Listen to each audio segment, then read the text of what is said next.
Hello बच्चों, let's see the question. So the question says this question contains statement 1 and statement 2. Statement 1 is assertion and statement 2 is reason. So option हमारे पास क्या है? Option है statement 1 is true and statement 2 is true. Statement 2 is correct explanation of first statement 1. Option B क्या है? Statement 1 is true, statement 2 is true. Statement 2 is not a correct explanation for statement 1. Option C क्या है? Statement 1 is true and statement 2 is false. And option D we have statement 1 is false and statement 2 is true. और अभी देखते हैं हमारे पास statement क्या given है। सो सबसे पहले जो स्टेटमेंट वन है वो है crystalline solids can cause X-rays to diffract. और स्टेटमेंट टू क्या है? Because the interatomic distance in crystalline solids is of the order of 0.1 nanometre. तो चलिए सबसे पहले देखते हैं इस क्वेश्चन का की कॉन्सेप्ट क्या है। सो इस क्वेश्चन का की कॉन्सेप्ट है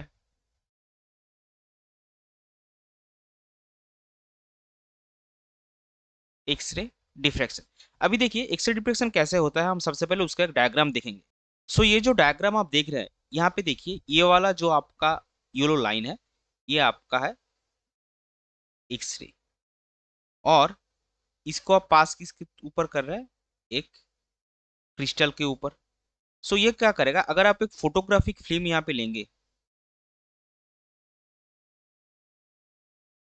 फोटोग्राफिक फिल्म, सो ये जो एक्सरे बीम था, जो लाइट था, वो उसका आप देखिए डिफ्रैक्टेड डिफ्रैक्टेड स्पॉट्स आएगा। तो इसका मतलब क्या हुआ, जो क्रिस्टलाइन सॉलिड्स है वो एक्सरेज को डिफ्रैक्ट करता है। तो आपका स्टेटमेंट वन जो है वो करेक्ट है। सो वो हम लिख लेंगे,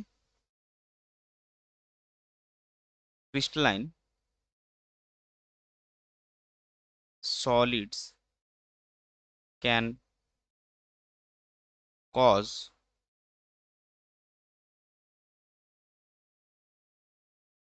एक्सरेज टू डिफ्रैक्ट।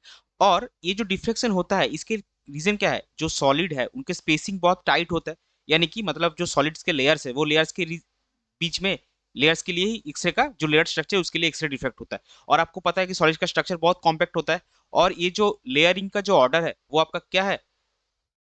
वो आपका है इंटर डिस्टेंस इन क्रिस्टलाइन